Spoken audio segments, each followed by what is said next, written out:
Pemirsa yang diberkati Tuhan, pembacaan firman Tuhan terambil dari Yunus pasal 4 ayat 3 dan ayatnya yang keempat. Sebelum kita membaca dan merenungkan akan bagian sabda kebenaran firman Tuhan, mari kita berdoa meminta tuntunan Roh Kudus. Kita berdoa. Dengan kepala kami yang tertunduk di hadapan Engkau Tuhan, dalam kesiapan seluruh tubuh jiwa roh kami untuk mau menikmati santapan rohani yang adalah firman-Mu, biarlah hati kami ini dapat meresponi firman-Mu yang dapat menghidupkan kami, mengubah karakter, sifat, dan tingkah laku kami, tutur kata kami, kelakuan kami, dan kehidupan kami ini dapat bercermin pada firman-Mu yang menata hidup kami ini, Bapa. Maka mari Tuhan berfirman-Lah kepada kami, karena kami telah siap untuk mau menyambut firman-Mu. Amin.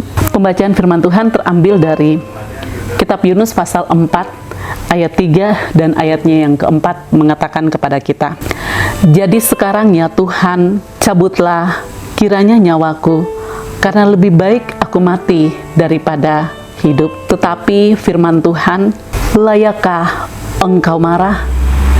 Pemirsa yang diberkati Tuhan, dari pembacaan firman Tuhan ini diberikan tema, layakkah Engkau marah?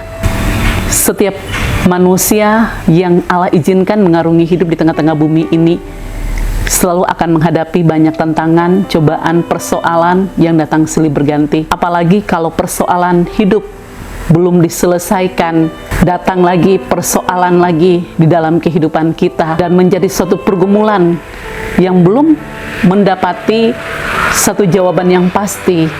Pasti ada kejenuhan, ada kemarahan, ada kebosanan dalam menantikan jawaban yang akan Tuhan berikan, merupakan satu kelegaan yang akan kita peroleh. Pemirsa yang diberkati Tuhan, persoalan tantangan kehidupan ketika kita datang dan berserah di hadapan Tuhan, dan kita selalu mau mengikuti apa maunya Tuhan dalam kehidupan saya dan pemirsa, dengan tidak banyak mempertimbangkan, dengan tidak banyak komplain, dengan tidak banyak hal yang akan kita jalani dengan menurut kekuatan kita, menurut kemauannya kita. Karena ketika menurut kehendak kita, semuanya akan sia-sia dan tidak akan mendapati sesuatu jawaban yang pasti. Tapi ketika kita mengikuti apa maunya Tuhan, pasti kita akan merasa lega. Oleh sebab itu, hidup dalam bumi ini, jangan kita pikir bahwa selama kita hidup dan mengikuti Tuhan, kita tidak akan mendapati banyak persoalan. Kita akan mendapati banyak persoalan. Apalagi khususnya sebagai hamba-hamba Tuhan, yang Tuhan percayakan untuk tampil ada dalam ladang Tuhan, untuk bekerja, dan pengutusan Tuhan di mana saja ia harus berada. Sebagaimana kita sebagai hamba-hamba Tuhan yang harus melayani di pedalaman, pesisir, bahkan pinggiran kota dan sampai ke dalam kota, ada tantangan, ada persoalan yang akan kita hadapi, dan akan berjumpa dengan orang-orang yang tidak sepaham dengan kita, kehidupan yang rasanya tidak sanggup menghadapi karakter, sifat, dan tingkah laku pembawaan kehidupan mereka. Allah tetap percayakan kita bagaimana kita mampu untuk menyelesaikannya, bagaimana kita mampu untuk menghadapinya. Maka jangan kita marah atas apa yang kita hadapi dengan perjalanan kehidupan yang banyak tantangan, banyak persoalan.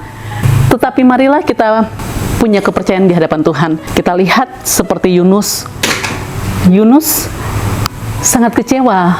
Yunus sampai mengatakan kepada Tuhan, "Jadi sekarang ya Tuhan, cabutlah kiranya nyawaku, karena lebih baik aku mati daripada hidup." Tuhan itu tidak segampang dan semudah untuk menghakimi umat-umatnya, anak-anaknya. Tuhan itu tidak segampang dan semudah mendengar dan mengiyakan apa yang kita inginkan.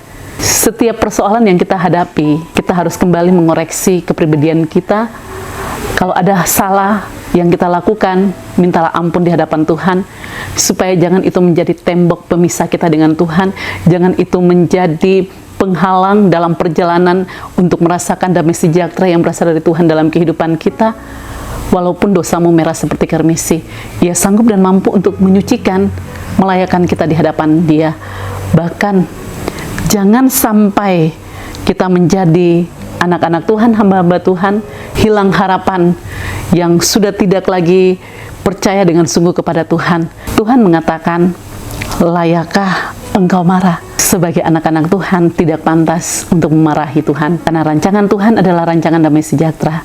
Rancangan Tuhan bukanlah rancangan kecelakaan. Amin. Mari kita satu dalam doa. Kita berdoa. Bapa, terima kasih, kami mengucap syukur pada Engkau Allah yang hidup, telah menjaga, memelihara kami, menolong kami, menuntun kami sebagai umat-umat-Mu. Ketika kami ada dalam setiap persoalan-persoalan kehidupan, Tuhan tolong kami. Jangan sampai kami menunjukkan sikap kemarahan kami di hadapan Engkau, karena tidak pantas kami memarahi Tuhan. Karena Tuhan yang dapat mengerjakan dan memberikan yang terbaik dalam kehidupan kami. Maka tolong kami Tuhan. Bapa, terima kasih, inilah doa kami. Amin. Shalom, Tuhan Yesus memberkati.